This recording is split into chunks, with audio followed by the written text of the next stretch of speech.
साहब चंगासी paper leak उद्योग चल रहा है, पेपर लीक उद्योग। फ्रेंड्स, पेपर लीक एक कोई मामूली विषय नहीं है। There is no evidence of paper leak. इतने विशालकाय ओंठ और मुझसे भी बड़ी नाक देखकर आप डर मत जाना। एक्चुअली ये हमारे ही भारत के प्रधानमंत्री हैं। क्या बात कर रहे हैं? इन्होंने कल क्या थोड़ा पास से आकर वीडियो बनाया था, इसलिए इतने भयंकर दिख रहे हैं। पास से आकर वीडियो क्यों बनाया? इंस्टाग्राम पे डालना था। अच्छा, इंस्टाग्राम पे क्यों डालना था? बच्चों को मैसेज देना था। ठीक है। इन बच्चों को मैसेज देना था, वही बच्चे जो नीट पेपर लीक को लेकर धरने पर बैठे ना जंतर मंतर पर, उनके लिए।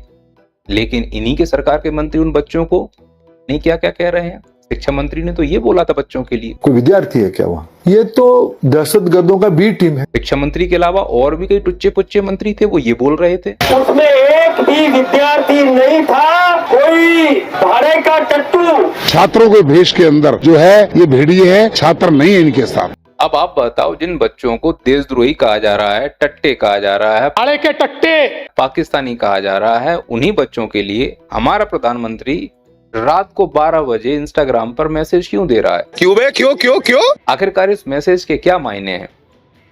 वो बड़ी बात यह है कि अगर मैसेज देना ही था, प्रधानमंत्री को यह समझ में आ रहा है कि ये शिक्षा का मुद्दा है, तो शिक्षा का मुद्दा तो पूरे भारत देश का मुद्दा है। घर घर में उनका ये मैसेज पहुंचना चाहिए था, क्योंकि शिक्षा तो हर एक घर से जुड़ी हुई है। वो सभी लोग तो इंस्टाग्राम और फेसबुक चलाते नहीं है। तो अगर ये मैसेज देना था तो वैसे ही राष्ट्र के नाम संबोधन क्यों नहीं किया, जैसे नोटबंदी के समय किया था?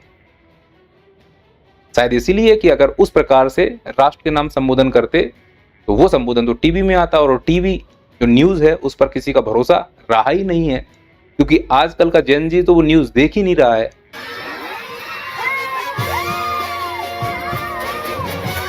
तो इस मैसेज के ये मायने है कि ये मैसेज पेरेंट्स के लिए है ही नहीं।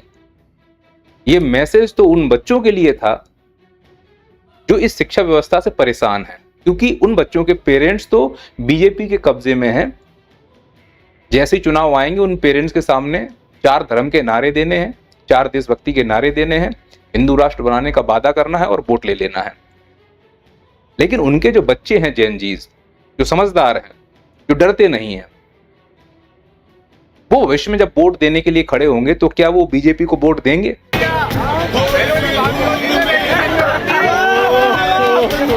इसीलिए प्रधानमंत्री जी लाठियां भांजने के बाद, 18 बच्चों की आत्महत्याओं के बाद, कईयों के सर फटने के बाद, 26 दिन भूख हड़ताल पर बैठने के बाद और कई शहरों में आंदोलन होने के बाद जागे हैं और मैसेज डाल के बता रहे हैं कि छात्रों से ज्यादा कुछ महत्वपूर्ण नहीं है। प्रधानमंत्री जी, जो आपका कुछ है ना, कुछ भी महत्वपूर्ण नहीं है। धर्मेंद्र प्रधान हम लोगों के लिए कुछ भी है, हटा दो उसको। मुझे लगा राष्ट्र के नाम संबोधन करोगे तो सीधे बोलोगे कि छात्रों की मांग जायज है और हमें भी ये समझ में आ रहा है कि धर्मेंद्र प्रधान उतने योग्य नहीं है, हमसे गलती हुई है, इसीलिए हम उनको पद से हटा रहे हैं। और मोदी जी, जो आपने वादा किया है उसमें भविष्य की बू आ रही है। वो बीजेपी की विशेषता है, या तो भविष्य के सपने दिखाते हैं, हिंदुस्तान के एक गरीब आदमी को मुफ्त में 15-20 लाख रुपए भी मिल जाए, या फिर भूतकाल की गलतियां बताते हैं। कांग्रेस वर्तमान में कोई कार्रवाई करते ही नहीं है। अभी अगर आप इतने दिन के बाद बच्चों को संबोधित करने के लिए आए थे, थोड़ा जिगर रखते यार। इतने तुम डरपोक प्रधानमंत्री हो, हमें लग रहा है कि हम लोगों ने एक लंठ व्यक्ति को प्रधानमंत्री बना दिया यार। क्या बोला तूने? माफी चाहता हूं इस शब्द का प्रयोग करते हुए, लेकिन अंदर इतना आक्रोश भरा हुआ है कि यकीन मानो मैं बहुत संयम से बोल रहा हूं, क्योंकि अभी क्लास लेके आया हूं तो अंदर वो टीचर वाली भावना है मेरे अंदर थोड़ी सी। इतने तुम बेशरम कैसे हो सकते हो यार, कि बिल्कुल जब त्रस्त हो गया, मवाद निकलने लगी, तब आकर तुमने बड़े बड़े ओंठ और बड़ी बड़ी नाक दिखाकर कहा कि हम इस पर एक फास्ट ट्रैक कोर्ट बनाएंगे। तुम मोदी जी बीजेपी के हो, और बीजेपी वालों के लिए मैं इतना कहूंगा कि अगर बीजेपी का कोई नेता नंगा होकर गर्म तवे बैठ के कहे कि मेरी बात पे यकीन करो, मैं वो काम करूंगा, तो समझ जाना कि झूठ बोल रहा है। तुम फास्ट ट्रैक बनाने की बात कर रहे हो, तो भविष्य में ये वादा कर रहे हो हमसे कि बच्चों के भविष्य को हम सिक्योर करेंगे। सेम ऐसा ही वादा तुमने संसद में खड़े होकर कहा था आज से 2 साल पहले। सुनो सब लोग, युवाओं के भविष्य के साथ खिलवाड़ करने वालों को कतई छोड़ा नहीं जाएगा। नीट के मामले में पूरे देश में लगातार गिरफ्तारियां की जा रही है। केंद्र सरकार पहले ही एक कड़ा कानून बना चुकी है। परीक्षा कराने वाले पूरे सिस्टम को पुख्ता करने के लिए जरूरी कदम उठाए जा रहे हैं। तो क्या हुआ उस वादे का मोदी जी? कितना जमीन पर दिख रहा है? और सच बताऊं, जब तुम्हें आधी रात को बेचैनी से वीडियो बना रहे थे ना, उसी दिन उत्तराखंड में पेपर लीक हो गया। यकीन नहीं तो न्यूज सुन लो। खबर आई कि उत्तराखंड टेक्निकल यूनिवर्सिटी में होने वाली 2 परीक्षाओं के पेपर पहले ही लीक हो चुके थे। अब समझ रहे हो कितना लूप होल है इस एजुकेशन सिस्टम में, और तुम आकर सिर्फ ऊपर से क्रीम लगाने में लगे हो, ऐसे सहला रहे हो कि कोई बात नहीं बच्चों, हम तुम्हारे लिए अच्छा कर देंगे। अरे मोदी जी, आप ये समझो कि पहला तो तुम्हारे प्रति बच्चों का डर खत्म हो चुका है। तुम अगर सोचो हम एनएसए लगा देंगे, हम ईडी भेज देंगे, हम सीबीआई भेज देंगे, हम पुलिस की लाठीचार्ज कर देंगे, अत्ता गए हैं लोग, अत्ता गए हैं। तुम सोच रहे हो बच्चों से कह देंगे मेरी बात पे यकीन करो। अरे झूठे हो तुम। क्या झूठे वादे करने वालों पर भरोसा कर सकते हैं? जिस दिन तुम ये वादा कर रहे थे पेपर लीक नहीं होने देंगे, उसी दिन उत्तराखंड, तुम्हारी सरकार है बीजेपी की, पेपर लीक हो गया। नीट पेपर लीक बवाल के बीच उत्तराखंड टेक्निकल यूनिवर्सिटी की बीटेक 3rd ईयर सेमेस्टर परीक्षा का पेपर लीक। अरे उम्मीद क्या है आपसे कि आप अकाउंटेबिलिटी लो।